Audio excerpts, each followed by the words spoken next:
Welcome students, मेरे channel टेकीपाउन academy में आपका फिर से स्वागत है। आज हम देखने वाले हैं micro macro economic paradoxes. Micro macro economic paradox को ही मैक्रो इकोनॉमिक पैराडॉक्स के नाम से भी जाना जाता है। और कौन कौन से होते हैं ये पैराडॉक्सेस, तो देखिए, number 1 the paradox of thrift. फिर सेकंड हम देखने वाले हैं इस वीडियो में the paradox of deposit, the paradox of production, the paradox of loan, the paradox of unemployment. तो ये हम 5 प्रकार के 5 टाइप्स के हम पैराडॉक्स देखने वाले हैं मैक्रो इकोनॉमिक्स के। तो चलते हैं इस वीडियो पर। सबसे पहले हम देख लेते हैं meaning of micro macro economic paradox. Paradox होते क्या हैं इकोनॉमी में, तो वो देख लेते हैं। The micro macro economic paradox is also known as the macro economic paradox. Macro जो इकोनॉमिक पैराडॉक्स होते हैं उन्हीं को मैक्रो इकोनॉमिक पैराडॉक्स या इकोनॉमी के पैराडॉक्स के नाम से भी जाना जाता है। Economic analysis sometimes lead to situations where what is right and beneficial for one person can be wrong and harmful to the economy. Economy में होता क्या है स्टूडेंट्स, कि कोई एक चीज किसी एक इंडिविजुअल के लिए राइट है, बेनिफिशियल है, तो वो जरूरी नहीं है कि कंप्लीट इकोनॉमी के लिए भी वो राइट हो, बेनिफिशियल हो सकता है वो इकोनॉमी के लिए रॉन्ग हो, हार्मफुल हो। तो इसी को हम पैराडॉक्स के नाम से जानते हैं। The facts that are logical and correct at the individual level can be wrong at the whole level of the economy. कोई ऐसा लॉजिक है या कोई हम कहें कि कोई ऐसी थिंग है या कोई ऐसी बात है जो इंडिविजुअली अच्छी है, इंडिविजुअली वो गुड है, चाहे वो कंज्यूमर के लिए हो, चाहे से वो फार्म के लिए हो, इंडस्ट्री के लिए हो, हाउस होल्ड के लिए हो, जरूरी नहीं है कि वो इकोनॉमी के लेवल पर भी वो चीज उतनी ही अच्छी हो, वो थिंग उतनी ही अच्छी हो, ये वो लॉजिक उतना ही करेक्ट हो। तो वो रॉन्ग भी हो सकता है, करेक्ट भी हो सकता है, दोनों ही पोजीशन हो सकती है। This is called the macro economic paradoxes, और इन्हीं को हम मैक्रो इकोनॉमिक पैराडॉक्स के नाम से जानते हैं। The credit of the study of macroeconomic paradoxes goes to Professor Samuelson। और जो ये macroeconomic paradox है उनका सबसे पहले फर्स्ट उनका स्टडी किसने किया था? सैमुअलसन ने किया था, इसलिए सैमुअलसन को ही पैराडॉक्स का और ओरिजिन माना जाता है। ठीक है, आगे बढ़ते हैं। अब देखिए द पैराडॉक्स ऑफ थ्रिफ्ट। अब सबसे पहले हम कौन सा देखने वाले हैं पैराडॉक्स? पैराडॉक्स ऑफ थ्रिफ्ट, इसी को पैराडॉक्स ऑफ सेविंग के नाम से भी जाना जाता है। If a person saves money it is beneficial for him, but if the entire nation start saving the national income will come down. अब देखिए इसमें होता क्या है, मान लीजिए पैराडॉक्स थ्रिफ्ट क्या कहता है कि अगर एक पर्सन मनी सेव करता है तो उसके लिए बेनिफिशियल है। क्यों है बेनिफिशियल? क्योंकि अगर हम सेविंग करेंगे तो हमारे पास फ्यूचर के लिए मनी होगी और हम हमारी सारी जो फुल वांट्स होती है उनको हम क्या कर पाएंगे, फुलफिल कर पाएंगे, सेटिस्फाई कर पाएंगे। तो ये एक इंडिविजुअल के लिए या एक पर्सन के लिए क्या है, बेनिफिशियल है, उसके लिए गुड है। लेकिन अगर एंटायर इकोनॉमी में अगर जो लोग हैं, जो पीपल हैं या पॉपुलेशन है, वो सारा का सारा सेविंग करना चालू कर दे, एंटायर नेशन सेविंग करना चालू कर दे, तो क्या होगी, नेशनल इनकम डिक्रीज हो जाएगी, वो क्या हो जाएगी, डिक्लाइन हो जाएगी। क्यों होगा ऐसा? देखिए इसको मैं समझाता हूं कि हम सभी जानते हैं एडी बराबर होता है सी प्लस आई और वाई बराबर होता है सी प्लस एस। ठीक है, अब हम सभी जानते हैं कि अगर नेशनल इनकम में इक्विलिब्रियम कहां होता है, जहां वाई बराबर सी प्लस एस हो। क्यों होता है?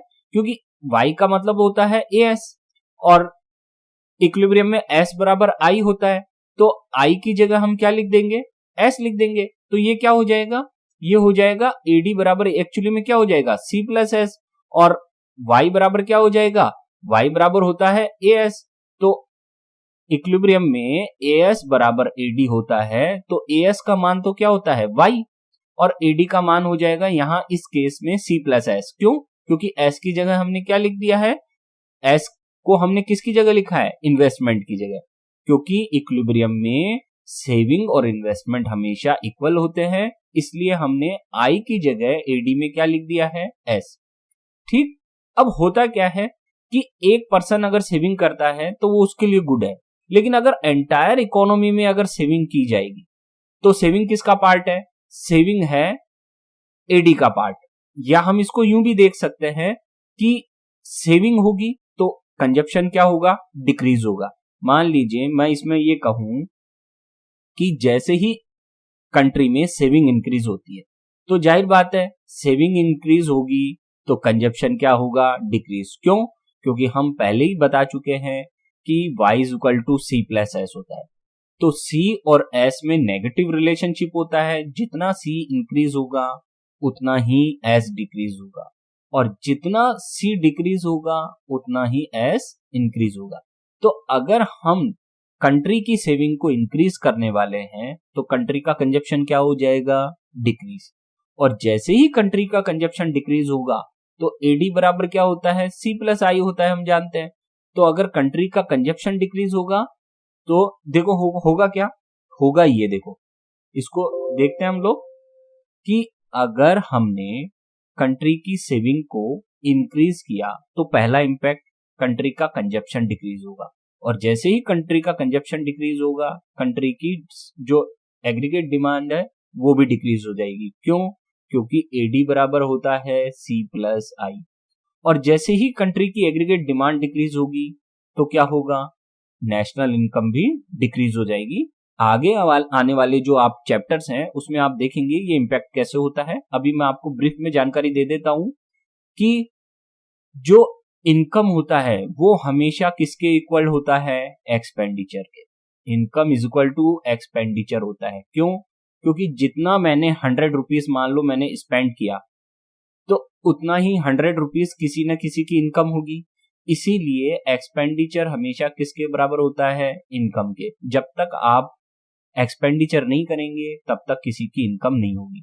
आपने 100 रुपीज एक्सपेंडिचर किया तो 100 रुपीज किसी न किसी को तो मिला होगा, तो वो उसकी इनकम होगी। इस कारण से जब हम सेविंग करते हैं तो क्या होता है? जैसे ही हम सेविंग इंक्रीज करते हैं हमारा कंजप्शन क्या हो जाता है? डिक्रीज हो जाता है। और जैसे ही कंजप्शन डिक्रीज होता है तो कंजप्शन पार्ट किसका होता है? एग्रीगेट डिमांड का। तो हमारी एग्रीगेट डिमांड क्या हो जाती है? डिक्रीज हो जाती है। और एग्रीगेट डिमांड जब डिक्रीज होती है तो नेशनल इक्विलिब्रियम में हमने देखा था पिछले, आपने उसमें देखा होगा टॉपिक में कि ये हमारा एएस कर्व था, ये हमारा एडी कर्व था। तो जैसे ही एडी डिक्रीज होगी तो पहले हम ई बिंदु पे हैं और नेशनल इनकम कितनी है? वाई। और एडी अगर घटके एडी1 हो जाती है तो नेशनल इनकम क्या हो जाएगी? घटके और डिक्रीज होके वाई1। तो आप देख सकते हैं कि सेविंग का इंपैक्ट क्या हुआ? सेविंग इंक्रीज हुई, कंजप्शन डिक्रीज हुआ, फिर कंजप्शन डिक्रीज हुआ तो एग्रीगेट डिमांड डिक्रीज होगी, और एग्रीगेट डिमांड डिक्रीज होगी तो नेशनल इनकम डिक्रीज हो जाएगी, और नेशनल इनकम डिक्रीज होगी तो फिर क्या होगा? जैसे ही नेशनल इनकम डिक्रीज होगी कंजप्शन फिर डिक्रीज होगा, और फिर क्या होगा? फिर एग्रीगेट डिमांड डिक्रीज हो जाएगी। और नेशनल इनकम डिक्रीज होने से हमेशा ध्यान रखिए प्रोडक्शन भी डिक्रीज होता है और एम्प्लॉयमेंट भी डिक्रीज होता है, और इकोनॉमी किस चक्कर में फंस जाएगी? रिसेशन के चक्कर में। रिसेशन के चक्कर में फंस जाएगी इकोनॉमी, और इस कारण से ये इकोनॉमी के लिए रॉन्ग थिंग है, सही बात नहीं है। इसलिए अगर कोई एक पर्सन अगर सेविंग करता है तो ये उसके लिए बेनिफिशियल है, लेकिन अगर एंटायर नेशन अगर सेविंग करने लग जाएगा तो ये उसको नुकसान हो जाएगा कंप्लीट कंट्री को, क्योंकि एग्रीगेट डिमांड डिक्रीज होकर national output, national income, national employment सारे के सारे क्या हो जाएंगे? डिक्रीज हो जाएंगे। तो इसी को हम क्या कहते हैं? पैराडॉक्स ऑफ थ्रिफ्ट या पैराडॉक्स ऑफ सेविंग। अब नेक्स्ट है पैराडॉक्स हमारा द पैराडॉक्स ऑफ डिपॉजिट। ये क्या है पैराडॉक्स ऑफ डिपॉजिट? देखिए, there is no problem if a person withdraws the deposit from the bank, but if all the customers of the bank come together to withdraw their deposit the bank will fail.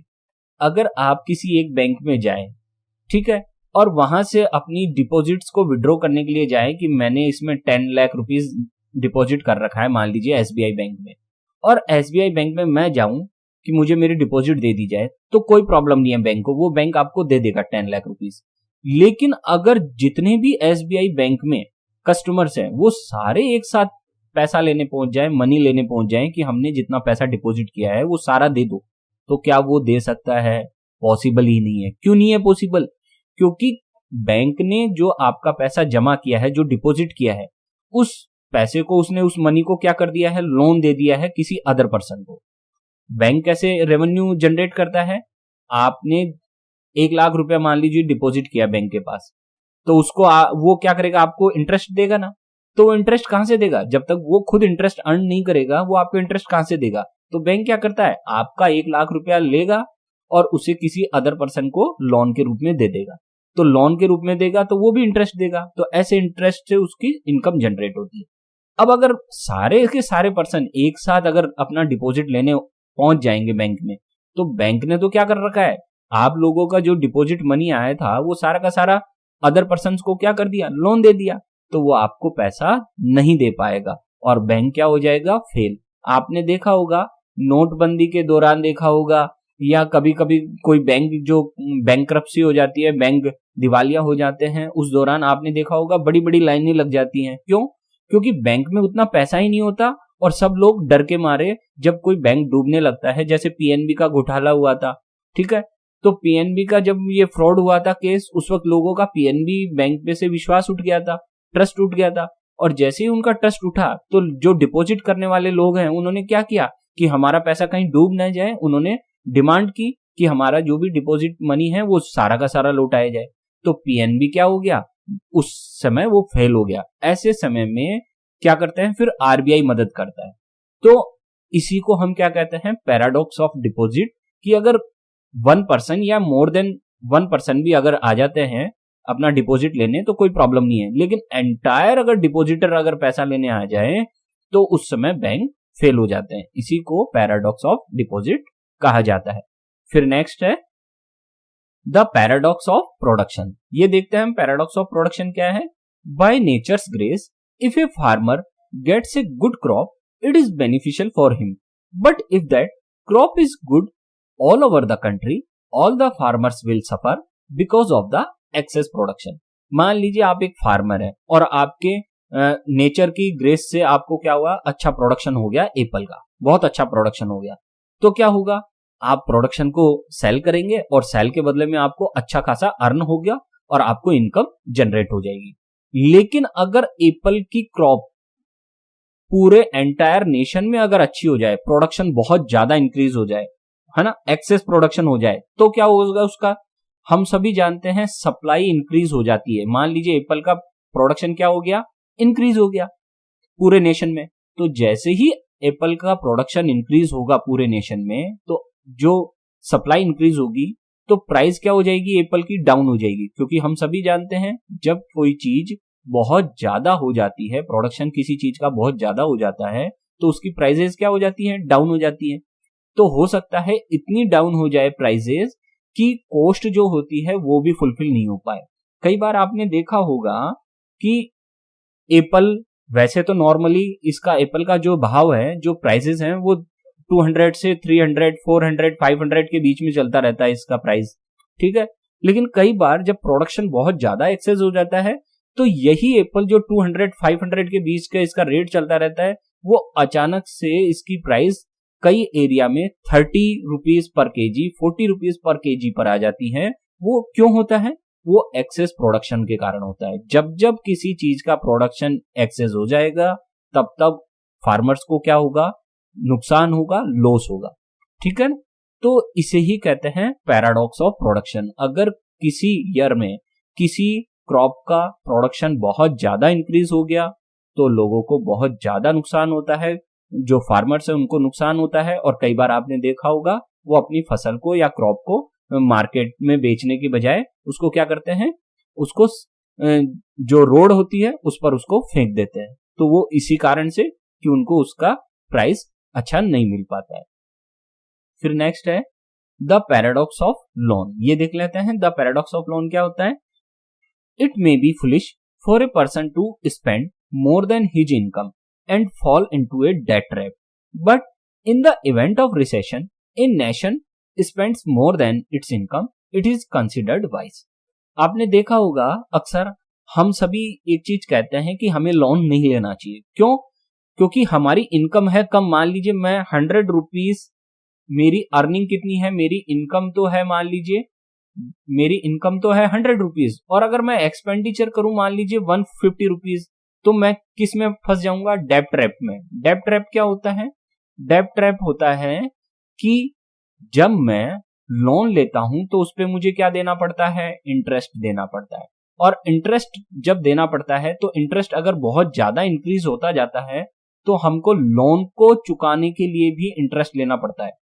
ध्यान दो, जब loan को चुकाने के लिए, मान लीजिए मेरे पास 2 लाख का लोन हो गया, सपोज कीजिए मेरे पास 2 लाख का लोन हो गया।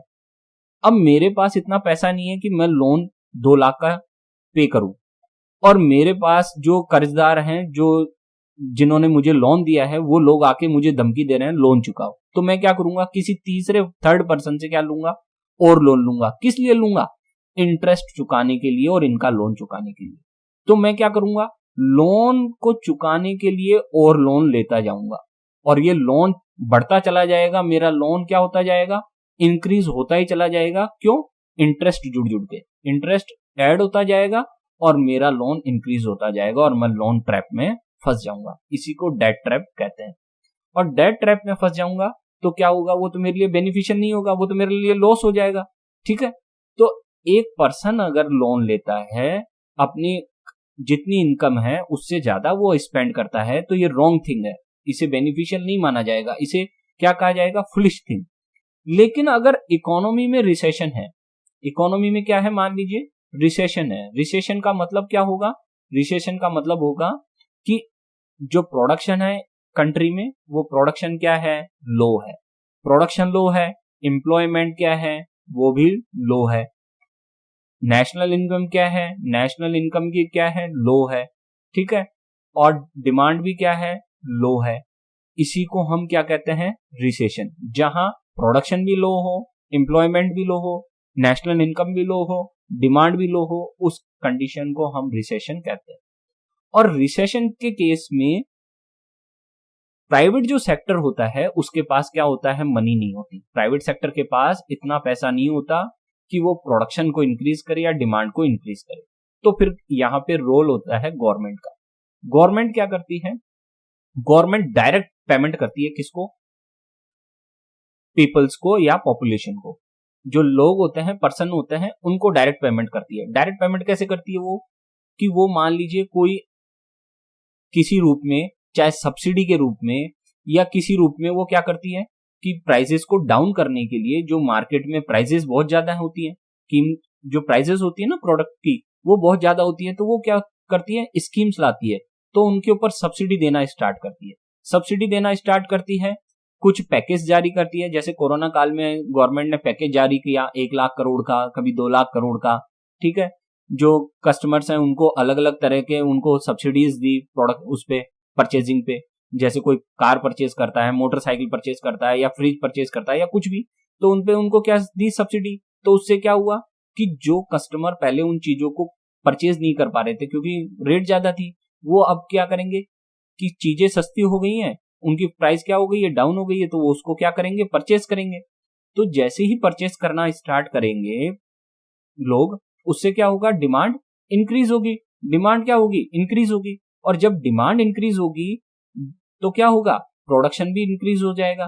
प्रोडक्शन इंक्रीज होगा तो उस प्रोडक्शन को इंक्रीज करने के लिए क्या होगा, एम्प्लॉयमेंट को इंक्रीज किया जाएगा। और जैसे ही एम्प्लॉयमेंट इंक्रीज होगा, जो नेशनल इनकम है वो भी क्या हो जाएगी, इंक्रीज।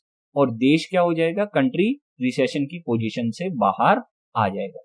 जैसे कि कोरोना काल में गवर्नमेंट ऑफ इंडिया ने कई लाख करोड़ का पैकेज जारी किया ताकि लोगों के हाथ में पैसा आए, उनके हाथ में मनी आए, भले ही वो किसी भी रूप में आए, मनी आनी चाहिए उनके हाथ में ताकि वो डिमांड को जनरेट करे। और सारा का सारा खेल किसका है, डिमांड का है। जब तक डिमांड इंक्रीज नहीं होगी, कंट्री रिसेशन से बाहर नहीं निकलेगा। और डिमांड के लिए लोगों के पास पैसा होना चाहिए। तो इसीलिए गवर्नमेंट ऑफ इंडिया ने ये फैसला दिया कि कैसे, जैसे कोई भी हो, चाहे से वो नरेगा योजना के तहत उन्होंने पैसा बांटा हो, चाहे से उन्होंने और किसी सब्सिडी के रूप में पैसा बांटा हो, किसी भी रूप में उन्होंने मनी को दिया हो लोगों को, लेकिन उनका काम था कि लोगों तक पैसा पहुंचे, है ना।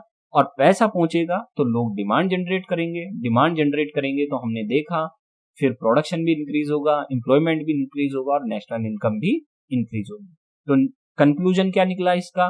कंक्लूजन ये निकला कि अगर एक व्यक्ति या एक पर्सन अपनी इनकम से ज्यादा स्पेंड करता है, एक्सपेंडिचर करता है, तो वो अच्छी बात नहीं है, वो गुड थिंग नहीं है, वो उसको फूल कहा जाएगा।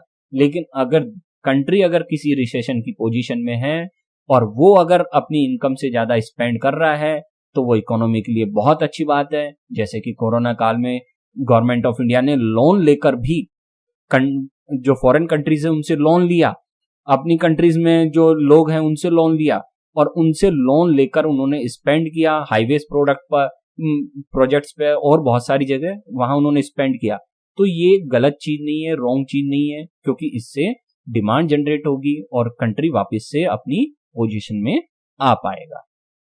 फिर है द पैराडॉक्स ऑफ अनएम्प्लॉयमेंट, इसको भी देख लेते हैं। द पैराडॉक्स ऑफ अनएम्प्लॉयमेंट क्या कहता है? A person can remove his unemployment by working at a lower wage, but not all the unemployed person people of the country can get employment by doing so, because by doing so the reduction in income will also reduce the aggregate demand। जैसे हम सभी जानते हैं, हम job करते हैं, तो अगर हमको जॉब नहीं मिलती है तो हम क्या करते हैं कि हम लो वेजेस पे वर्क करना स्टार्ट कर देते हैं। मान लीजिए आपको जॉब चाहिए और बहुत ज्यादा जरूरत है आपको जॉब की, तो आप क्या कहेंगे कि मुझे लो वेजेस, मुझे कम रेट दे दो आप, लेकिन मुझे वर्क पे रख लो, आप मुझे जॉब दे दो, आप तैयार हो जाएंगे। तो ये आपके लिए बेनिफिशियल हो सकता है, आपके लिए गुड पोजीशन में हो सकता है कि आपको पैसे की जरूरत है, आपको एम्प्लॉयमेंट की जरूरत है, आपने वेजेस कम वेजेस पे, लो वेजेस पे आपने वर्क करना स्टार्ट कर दिया। लेकिन अगर एंटायर इकोनॉमी में अगर लोग ऐसा करने लगे कि हमको लो वेजेस पे वर्क दे दो, तो ऐसा पॉसिबल नहीं है। क्योंकि अगर वेजेस डिक्रीज होंगी तो क्या होगा? वेजेस डिक्रीज होंगी तो इनकम भी क्या होगी? डिक्रीज होगी, और इनकम डिक्रीज होगी तो लोगों की इनकम डिक्रीज होने पर वो कंजप्शन को क्या करेंगे? डिक्रीज कर देंगे। और जैसे ही कंजप्शन कम होगा तो क्या होगा? कंजप्शन कम होगा तो डिमांड भी क्या होगी? डिक्रीज हो जाएगी। और अगर डिमांड डिक्रीज होगी तो उसका कंक्लूजन क्या निकलेगा? डिमांड डिक्रीज होने से जो प्रोड्यूसर्स जो प्रोडक्शन करते हैं वो प्रोडक्शन को क्या कर देंगे? डिक्रीज कर देंगे। प्रोडक्शन डिक्रीज हो जाएगा तो जो एम्प्लॉयमेंट है, जो प्रोड्यूसर्स हैं या कंपनियां हैं, वो क्या कर देंगी? वो एम्प्लॉयमेंट को कम कर देंगी, और एम्प्लॉयमेंट कम होगा तो फिर क्या होगा? नेशनल इनकम कम हो जाएगी। तो ये तरीका बैठेगा नहीं इकोनॉमी में, और इकोनॉमी एंड में किस पोजीशन में चल जाएगी? वापस से रिसेशन की पोजीशन में चल जाएगी। तो ये पॉसिबल नहीं है। इसलिए कहा जाता है कि एक पर्सन या एक जो इंडिविजुअल पर्सन है वो लो वेजेस पे वर्क करके अपने अनएम्प्लॉयमेंट वाली प्रॉब्लम को रिमूव कर सकता है, दूर कर सकता है, सॉर्ट आउट कर सकता है। लेकिन एंटायर इकोनॉमी ऐसा काम नहीं कर सकती, क्योंकि ऐसा करने से कंप्लीटली नेशनल इनकम डाउन हो जाएगी, कंजप्शन डाउन होने के कारण। उम्मीद है आज का आपको ये टॉपिक समझ में आया होगा। हमने सभी प्रकार के पैराडॉक्सेस देख लिए हैं। सिंपल सी बात, कोई चीज इंडिविजुअल के लिए राइट हो सकती है तो जरूरी नहीं है कि वो पूरी इकोनॉमी के लिए भी राइट हो। मे बी वो हार्मफुल हो सकती है और वो इकोनॉमी को नुकसान पहुंचा सकती है।